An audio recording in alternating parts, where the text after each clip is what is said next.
Hi, my name's Georgia and I'm a second year wildlife media student at the University of Cumbria. And I would describe myself as a bit of a country rambler, so I like to go on long walks around the countryside. I've been walking up around Goslin's Dyke for a couple of years now, and it's a really beautiful place to come. Hi, my name is Rebecca. I'm currently a wildlife media student at the University of Cumbria, and I tend to come to Goslin's Dyke quite a while, probably about once a week, to come and hone my skills in photography.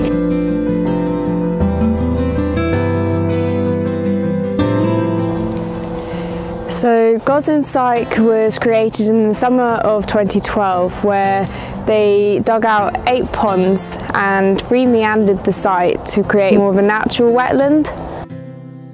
Seeds and plants prior to the restoration project, they were saved and replanted, and over time this creates the wetland habitat you see, and seeds should spread around the local area, and this attracts many insects and foraging birds.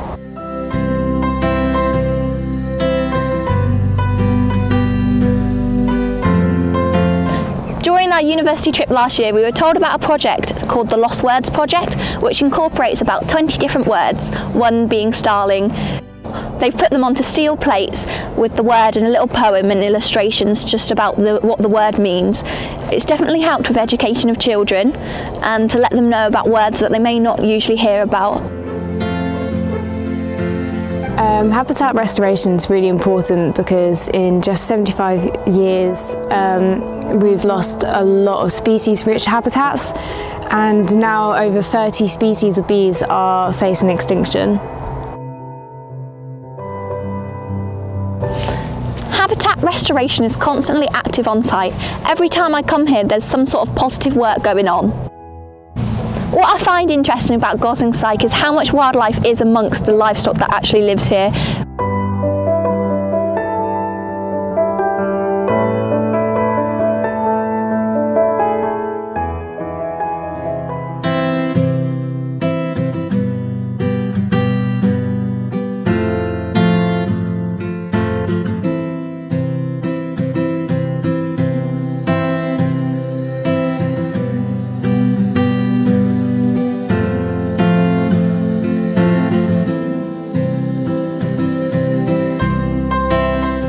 Hello, my name's Adam. I'm the horticulture manager here at Goslin's Dyke.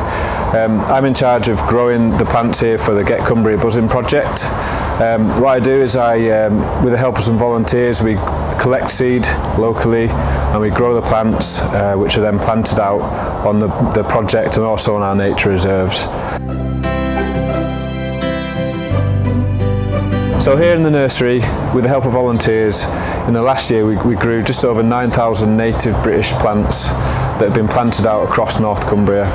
In the next year, going into spring, we'll be planting out 15,000 plants across North and West Cumbria, and that's with the help of volunteers here at the nursery.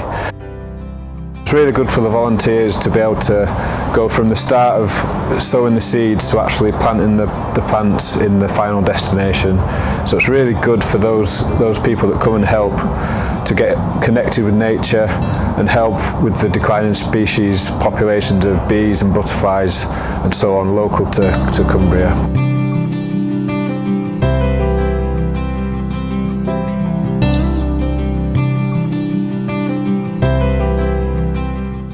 So in the polytunnel, this is a space which is really important to look after the plants, especially through winter.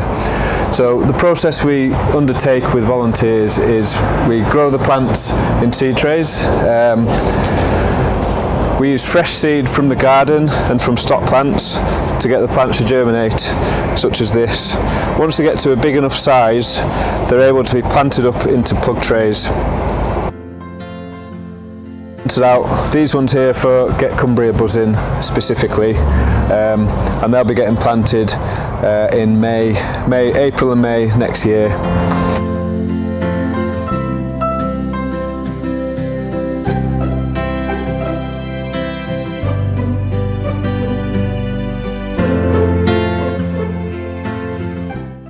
So it's really important to keep the polytunnel clean and tidy, so some of the volunteers are really good at helping with all aspects of running the planting and the growing.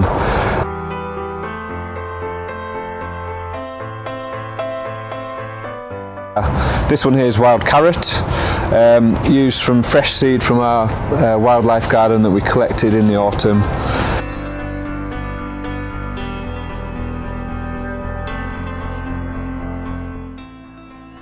So we've got jars of various species that we've collected by hand in both our stock plants and in the wildlife garden. And they're all labelled up, so we've got the correct data on where they come from and where they're going to be used.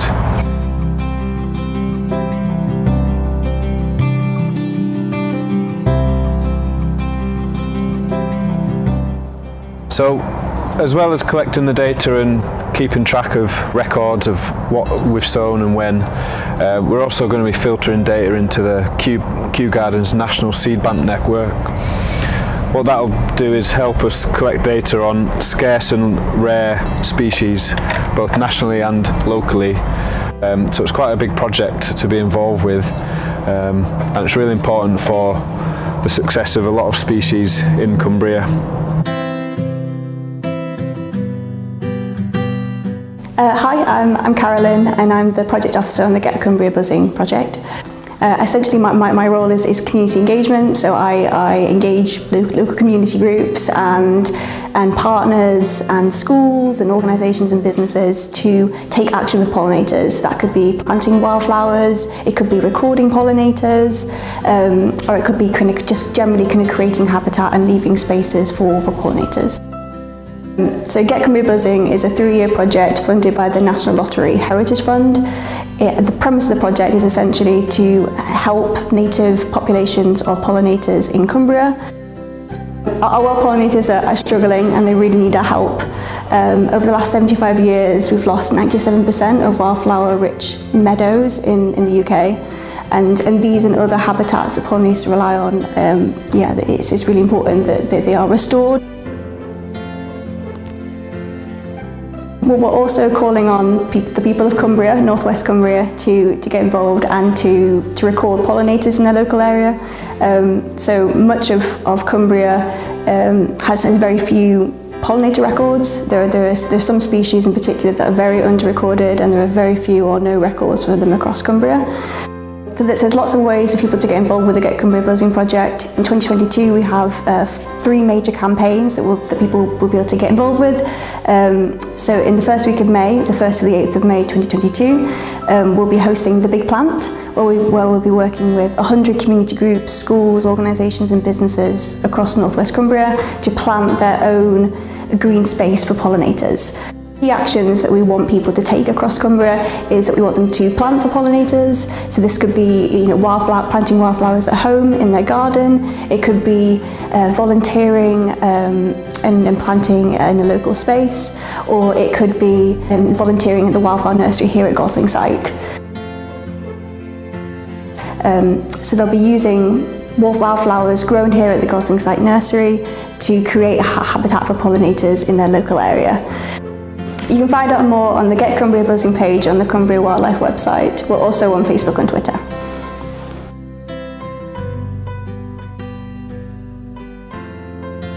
I enjoy walking around the wildlife gardens, seeing the pond, their bird feeders.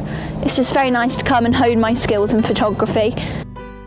So as a rambler, I really enjoy walking through here, and it's nice because it leads me to be able to come here and get involved with the Get Cumbria Buzzing project, and then it's nice just to be able to get involved with the habitat restoration and replanting of the wildflowers. It's a really nice thing to do.